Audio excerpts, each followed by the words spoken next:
아버지가 갑자기 사라졌습니다. 낯선 나라에서 치매 초기 아버지와 함께 여행 중이던 한 가족에게 닥친 최악의 순간이었죠. 언어도 통하지 않고 도움을 청할 곳도 마땅치 않은 상황에서 과연 누가 손을 내밀어 줄까요? 치매 가족을 둔 분이라면 누구나 한 번쯤 겪는 그 절망적인 순간. 하지만 때로는 우리가 예상치 못한 곳에서 따뜻한 기적을 만나기도 합니다. 서로 다른 언어와 문화를 가진 사람들이지만 인간에 대한 기본적인 배려와 사랑만큼은 국경을 초월한다는 걸 깨닫게 되죠. 한국의 작은 골목길에서 시작된 이 이야기는 단순한 여행기가 아닙니다. 한 가족의 위기가 어떻게 지역 사회 전체의 변화로 이어졌는지, 그리고 그 변화가 어떻게 전국적인 운동으로 확산되었는지를 보여주는 감동적인 실화입니다. 지금 바로 영상을 시청하시고 진정한 공동체의 힘이 무엇인지 함께 느껴보세요. 구독과 좋아요, 알림 설정으로 힘을 더해 주시길 바랍니다. 저는 부산 해운대에 머물고 있는 사라라고 합니다. 캐나다 밴쿠버에서 간호사로 일하며 치매 초기 진단을 받은 아버지와 함께 한국 여행을 왔죠. 사실 이곳에 오기까지 많은 고민이 있었습니다. 아버지가 돌아가신 어머니의 영정사진을 항상 품에 안고 다니시거든요. 엄마가 기다린다고 하셔서요. 아버지는 자꾸 그런 말씀을 하셨습니다. 밴쿠버에서 일할 때 잊을 수 없는 일이 있었어요. 치매를 앓던 한 할아버지가 병원 근처에서 길을 잃으셨는데 지나가던 사람들은 모두 외면했습니다. 결국 그분은 추위에 떨다가 쓰러지셨고 발견됐을 때는 이미 늦었죠. 그 장면이 계속 머릿속에 맴돌았습니다. 혹시 아버지도 그런 상황에 놓이면 어떡하지 하는 두려움이 컸어요. 한국이라는 낯선 땅에서 외국인인 저희 부녀에게 과연 누가 도움의 손길을 내밀까 싶었거든요. 언어도 완벽하지 않고 문화도 다른 상황에서 말이죠. 그런데 오늘 오후 3시쯤 제가 가장 두려워했던 일이 벌어졌습니다. 잠깐 샤워하는 사이에 아버지가 어머니의 영정 사진을 꼭 쥐고 숙소를 나가버리신 거예요. 황급히 뛰쳐나가 주변을 둘러봤지만 아버지의 모습은 보이지 않았습니다. 해운대 해변 가는 사람들로 북적였고 저는 그 인파 속에서 혼자 서 있었죠. 아버지, 아버지.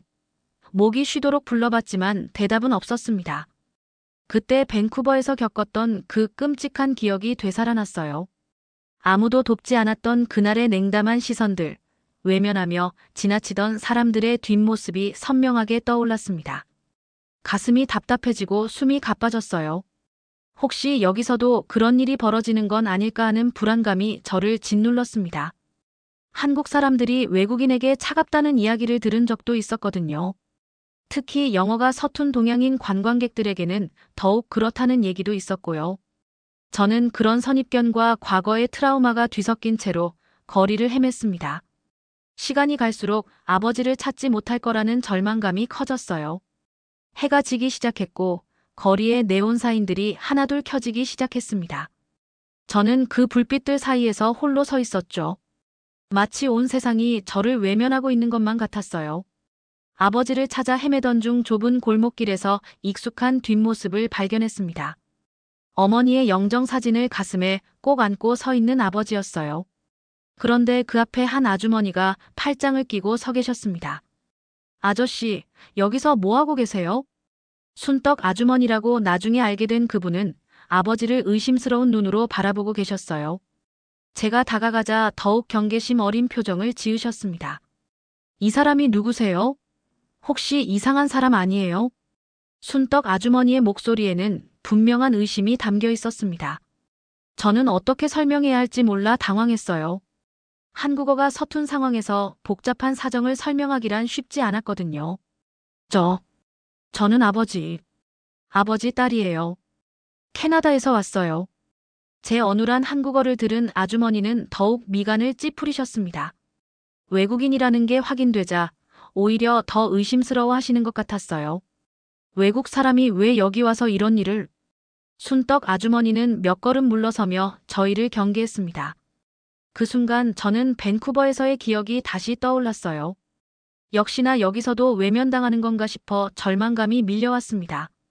그런데 아버지의 손이 미세하게 떨리는 걸 본 순떡 아주머니의 표정이 조금씩 변하기 시작했어요. 아버지가 영정 사진을 바라보며 중얼거리는 모습을 보시더니 갑자기 표정이 부드러워졌습니다. 아이고, 이게 뭔 일이야? 아주머니는 자신의 가게로 저희를 이끌었어요. 따뜻한 차를 끓여주시면서 천천히 사정을 들어보셨습니다. 제가 서툰 한국어로 아버지의 치매 초기 증상과 어머니를 그리워하신다는 이야기를 하자 아주머니의 눈가에 눈물이 맺혔어요. 아이고, 얼마나 힘들었을까. 외국에서 혼자 이런 일을 감당하다니. 순떡 아주머니는 처음에 경계심을 완전히 내려놓고 저희를 따뜻하게 품어주셨습니다. 아버지의 손을 꼭 잡으시며 천천히 말씀해 주셨어요. 아버님, 따님이 얼마나 걱정했는지 아세요? 이제 집으로 가야죠. 그 순간 저는 깨달았습니다. 처음엔 의심하시던 분도 진실을 알고 나면 이렇게 따뜻하게 대해주신다는 것을요. 제 안의 불신과 두려움이 조금씩 녹아내리기 시작했어요. 순떡 아주머니의 도움으로 아버지를 숙소로 모셔가기 위해 버스 정류장으로 향했습니다. 마침 마지막 버스가 도착하는 시간이었어요. 아버지를 부축하고 버스에 올랐는데 기사님의 표정이 썩 좋지 않았습니다. 어디까지 가시나요? 박 기사님이라고 적힌 명찰을 단 그분은 무뚝뚝한 목소리로 물어보셨어요. 제가 목적지를 말씀드리자 고개를 저으셨습니다. 그쪽은 노선이 다릅니다. 다른 버스 타세요. 하지만 이게 마지막 버스라고 들었는데요. 제 말에 박 기사님은 더욱 단호하게 말씀하셨어요. 규칙은 규칙입니다. 정해진 노선으로만 갑니다. 그 순간 아버지가 갑자기 영정사진을 꼭 안으며 불안해하기 시작했어요. 낯선 환경과 늦은 시간 때문에 증상이 더 심해지신 것 같았습니다. 엄마가 기다려. 빨리 가야 해. 아버지의 초조한 목소리를 들은 박 기사님의 표정이 미묘하게 변했어요. 백미러를 통해 저희 부녀를 다시 한번 살펴보시더니 깊은 한숨을 내쉬셨습니다. 치매이신가요? 네. 초기 단계이긴 하지만. 제 대답을 들은 박 기사님은 잠시 침묵하셨어요. 그러더니 갑자기 방향 지시등을 켜시며 말씀하셨습니다. 노선은 바꿀 수 없지만 새 정거장만 더 가드릴게요. 거기서 택시 타기 쉬운 곳이 있거든요. 그 말씀에 제 가슴이 뭉클해졌어요. 규칙을 중시하시던 분이 상황을 이해하고 최대한의 배려를 해주신 거였거든요. 정말 감사합니다. 어떻게 이런 배려를. 부산 사람이라면 당연한 거 아니겠습니까? 버스는 사람을 목적지보다 먼저 태우는 거니까요.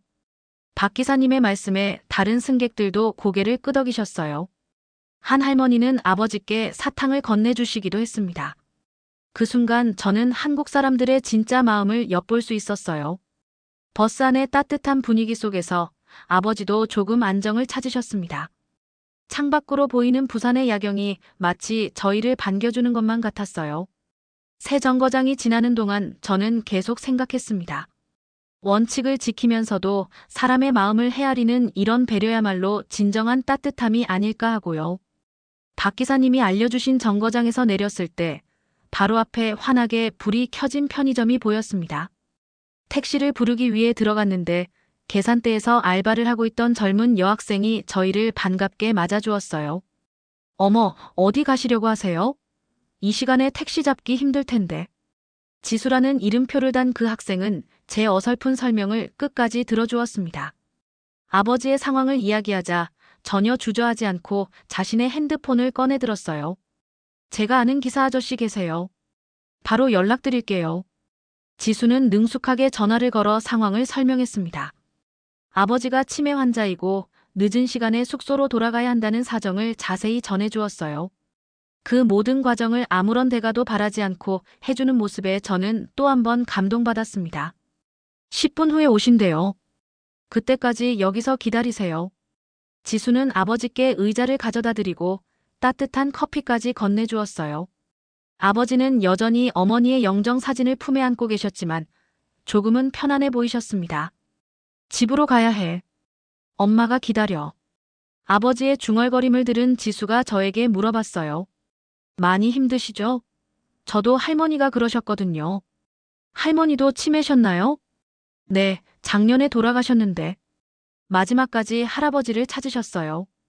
지수의 눈가에 슬픔이 스쳤지만 곧 밝은 표정으로 돌아왔습니다. 그리고는 편의점에 있는 간단한 간식들을 챙겨주며 말했어요. 길에서 드세요. 아버님이 좋아하실 것 같아서요. 그 순간 저는 깨달았습니다. 부산의 밤은 길보다 기억을 지킨다는 것을요.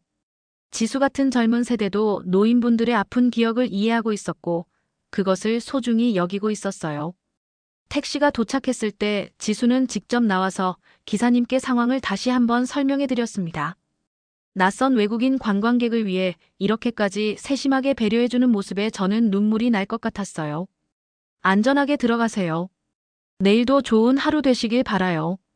차창 너머로 손을 흔들어주는 지수의 모습을 보며 저는 한국의 젊은 세대에 대한 편견도 완전히 바뀌었다는 걸 느꼈습니다. 택시에서 내린 숙소 근처에서 또 다른 만남이 기다리고 있었습니다. 아버지가 갑자기 걸음을 멈추시며 주변을 두리번거리기 시작한 거예요. 어머니의 영정 사진을 보며 혼잣말을 하셨습니다. 여기가 맞나? 엄마가 어디 있지? 그때 근처에서 늦은 산책을 하던 두 아저씨가 저희에게 다가왔어요. 한 분은 철수라고 하셨고 다른 한 분은 만식이라고 자기소개를 하셨습니다. 어머, 이 시간에 웬일이세요? 철수 아저씨는 밝고 활발한 성격이셨어요. 상황을 설명하자 과장된 몸짓으로 반응하시며 분위기를 한결 부드럽게 만들어주셨습니다. 아이고, 이런 일이 있나? 캐나다에서 오셨다고요? 우리 동네에 이런 국제적인 손님이 오시다니. 반면 만식 아저씨는 말수가 적으셨지만 아버지의 팔을 자연스럽게 붙잡아 주시며 든든한 지지를 보여주셨어요. 두 분의 대조적인 성격이 오히려 완벽한 조화를 이루었습니다. 아버님, 천천히 가시면 됩니다. 저희가 함께 갈게요. 만식 아저씨의 차분한 목소리에 아버지가 조금 안정되시는 것 같았어요. 철수 아저씨는 계속해서 유쾌한 이야기들을 들려주며 무거운 분위기를 떨쳐내려 노력하셨습니다. 우리 동네는 말이죠. 한번 들어온 사람은 절대 혼자 두지 않거든요. 특히 이런 상황이라면 더더욱이죠. 두 아저씨의 양옆 동행 덕분에 아버지의 걸음이 한결 안정되었어요. 저는 그 모습을 보며 가슴이 뜨거워졌습니다. 이렇게 단순하지만 진심 어린 도움이야말로 가장 큰 힘이 된다는 걸 실감했거든요. 딸이 얼마나 고생이 많으셨을까요? 이런 일을 혼자 감당하시다니. 철수 아저씨의 말에 만식 아저씨도 조용히 고개를 끄덕이셨어요. 두 분 모두 저의 상황을 진심으로 이해해 주시고 계셨습니다. 길을 걸으면서 철수 아저씨는 동네 이야기들을 재미있게 들려주셨어요. 어떤 할머니는 매일 같은 시간에 산책을 나오신다거나 어떤 할아버지는 벤치에서 바둑을 두신다거나 하는 소소한 일상들을 말이죠. 그런 이야기들을 들으면서 아버지도 점점 편안해지시는 것 같았습니다. 만식 아저씨는 말은 적었지만 아버지가 걸려 넘어질 뻔할 때마다 재빠르게 붙잡아 주셨어요. 그 믿음직한 손길 덕분에 저도 한결 마음이 놓였습니다. 두 아저씨와 함께 숙소를 향해 걸어가는 동안 저는 오늘 하루 겪었던 일들을 되돌아보게 되었습니다. 아침에 아버지가 사라지셨을 때의 그 절망감과 지금 이 따뜻한 동행 사이에는 엄청난 차이가 있었어요. 길 위에 가로등 불빛이 하나씩 켜져가는 모습이 마치 희망의 등불 같았습니다. 아버지는 여전히 어머니의 영정 사진을 꼭 안고 계셨지만 이제는 불안해하지 않으셨어요. 당신 조금만 더 기다려. 집이 가까워졌어. 아버지가 영정 사진을 향해 속삭이시는 모습을 본 철수 아저씨가 조용히 말씀하셨습니다. 사랑이 깊으시네요. 돌아가신 분을 이렇게까지 그리워하시다니. 그 말에 저도 모르게 눈물이 핑 돌았어요. 아버지의 사랑이 얼마나 깊은지, 그리고 그 사랑 때문에 얼마나 고통받고 계신지를 새삼 깨달았거든요. 만식 아저씨는 묵묵히 아버지의 팔을 붙잡고 계셨지만 가끔 고개를 끄덕이시며 아버지의 마음을 공감하고 계시는 것 같았습니다. 말없는 위로가 때로는 어떤 말보다 더 큰 힘이 된다는 걸 그분을 통해 배웠어요. 숙소가 가까워질수록 더 많은 사람들이 저희 주변에 모여들기 시작했습니다. 순떡 아주머니도 가게 문을 닫고 나오셨고 편의점에서 만난 지수도 퇴근길에 우연히 마주쳐 함께 걸어주었어요. 이렇게 많은 분들이. 제 말에 순떡 아주머니가 웃으시며 대답하셨습니다. 이게 뭐 특별한 일인가요? 우리 동네에서는 당연한 거죠. 그 순간 저는 깨달았습니다. 이들에게는 정말 당연한 일이었던 거예요. 특별한 계산이나 이유가 있어서가 아니라 그냥 사람으로서 당연히 해야 할 일을 하고 있었던 겁니다. 숙소 앞에 도착했을 때 작은 행렬이 만들어져 있었어요. 오늘 저희를 도와주신 모든 분들이 마지막까지 함께 해주셨습니다. 아버지는 그 모습을 보시며 처음으로 환하게 웃으셨어요. 고마운 사람들이 많네. 엄마도 좋아하실 거야. 아버지의 말씀에 모든 분들이 따뜻한 미소를 지으셨습니다. 그 미소들 속에서 저는 진정한 공동체의 의미를 발견할 수 있었어요. 그날 밤에 일이 있은 후 며칠이 지났습니다. 저는 아버지와 함께 부산 관광을 계속했지만 마음 한구석에는 그날의 감동이 계속 남아 있었어요. 그런데 놀라운 소식을 듣게 되었습니다. 순떡 아주머니가 숙소로 찾아오셔서 흥미로운 이야기를 들려주셨어요. 저번에 일 있었잖아요. 그 일을 계기로 동네에서 뭔가 새로운 걸 만들었다고 하네요. 아주머니의 설명에 따르면 저희 일을 계기로 동네 주민들이 모여서 치매 환자와 가족들을 위한 기억, 동행 카드라는 제도를 만들었다고 했어요. 치매 환자가 길을 잃었을 때 주변 상점과 주민들이 즉시 도움을 줄 수 있는 네트워크를 구축한 거였습니다. 정말 그런 일이 저희 때문에 시작된 건가요? 물론이죠. 여러분 덕분에 우리도 많이 생각하게 됐거든요. 며칠 후 지수가 편의점에서 만나자고 연락을 보내왔어요. 가보니 그곳에는 작은 현수막이 걸려 있었습니다. 기억동행 네트워크 참여 업체라고 적혀 있었죠. 이 카드를 가지고 계시면 주변 어느 가게든 도움을 요청할 수 있어요. 가게 사장님들이 모두 협조해 주시기로 했거든요. 지수가 보여준 카드에는 간단한 정보와 함께 비상 연락처가 적혀 있었어요. 치매 환자 본인과 보호자의 정보, 그리고 주변 협력업체들의 연락처까지 모두 들어 있었습니다. 박 기사님도 이 네트워크에 참여하셨다고 했어요. 버스 안에서 치매 환자를 발견하면 즉시 가족에게 연락을 취하고 안전한 곳까지 동행해주는 시스템을 만드셨다고 했습니다. 이 일이 SNS에서 화제가 되면서 다른 지역에서도 문의가 많이 온대요. 지수의 말에 따르면 부산의 이 작은 동네에서 시작된 일이 점점 확산되고 있다고 했어요. 다른 지역 주민들도 비슷한 네트워크를 만들고 싶어하고 지자체에서도 관심을 보이고 있다고 했습니다. 저는 그 이야기를 들으며 가슴이 뜨거워졌어요. 우리 가족의 작은 위기가 이렇게 많은 사람들에게 도움이 되는 시스템으로 발전할 줄은 꿈에도 몰랐거든요. 제가 이 이야기를 글로 써서 SNS에 올려도 될까요? 더 많은 사람들이 알았으면 좋겠어요. 물론이죠. 더 많은 곳에 퍼졌으면 좋겠어요. 그날 저녁 저는 오늘 하루의 경험을 정리해서 글로 썼습니다. 한국어와 영어로 모두 작성해서 여러 SNS 플랫폼에 올렸어요. 예상보다 훨씬 많은 사람들이 관심을 보여주었고 공유와 댓글이 계속 이어졌습니다. 한국 여행의 마지막 날이 되었습니다. 짐을 정리하면서 지난 일주일간의 경험들을 되돌아보니 꿈만 같았어요. 처음 아버지가 사라지셨을 때의 그 절망적인 순간부터 지금 이 따뜻한 작별까지 말이죠. 아버지는 여전히 어머니의 영정 사진을 소중히 간직하고 계셨지만 이제는 불안해하지 않으셨어요. 오히려 한국에서의 경험들을 즐거워하시는 것 같았습니다. 좋은 사람들이 많았어. 엄마도 고마워할 거야.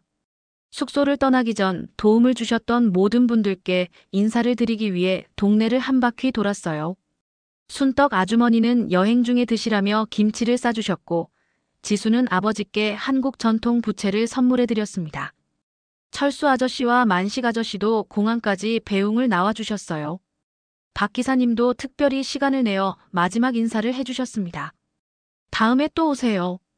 그때는 더 좋은 추억 만들어 드릴게요. 순떡 아주머니의 말씀에 저도 모르게 눈물이 났어요. 이곳에서 받은 사랑과 배려가 얼마나 큰 선물인지 새삼 깨달았거든요. 공항으로 향하는 차 안에서 아버지가 갑자기 말씀하셨어요. 딸아, 엄마가 고맙다고 하네. 좋은 사람들 만나게 해줘서. 그 말씀을 들으며 저는 확신했습니다. 이번 여행이 단순한 관광이 아니라 인생의 큰 전환점이었다는 것을요. 비행기에서 창밖으로 내려다본 부산의 야경은 정말 아름다웠어요. 그 불빛 하나하나가 저희에게 도움을 주신 분들의 따뜻한 마음 같았습니다. 저는 마음속으로 다짐했어요. 이곳에서 배운 기억의 동행을 캐나다에서도 이어가리라. 밴쿠버로 돌아간 후 저는 한국에서의 경험을 바탕으로 현지 한인회와 함께 비슷한 프로그램을 만들기 시작했어요. 치매 환자와 가족들을 위한 지원 네트워크를 구축하고 다문화 공동체 안에서 서로 돕는 시스템을 만들었습니다. 부산에서 시작된 기억 동행 카드는 정말로 한국 전역으로 퍼져나갔고 심지어 해외 한인 사회에도 전파되었어요. 저희의 작은 경험이 이렇게 큰 변화를 만들어낼 줄은 정말 몰랐습니다. 지금도 가끔 아버지와 함께 그날의 이야기를 나눕니다. 아버지는 여전히 어머니를 그리워하시지만 이제는 그 그리움을 혼자 감당하지 않으셔도 된다는 걸 아세요. 주변에 함께 해줄 사람들이 있다는 것을, 그리고 그런 사람들이 세상 곳곳에 있다는 것을 알게 되셨거든요. 부산의 그 작은 골목길에서 켜진 등불 하나가 이제는 전 세계로 퍼져나가고 있습니다. 그 불빛이 닿는 곳마다 따뜻한 기억의 동행이 계속되고 있어요. 오늘도 전 세계 어딘가에서는 누군가의 작은 배려가 다른 이의 큰 희망이 되고 있습니다. 여러분도 주변의 작은 손길이 될 수 있다는 것을 기억해 주세요. 이 이야기가 마음에 와 닿으셨다면 댓글로 여러분의 따뜻한 경험도 나눠주시기 바랍니다. 그리고 구독과 좋아요로 더 많은 사람들에게 이런 감동을 전해주세요.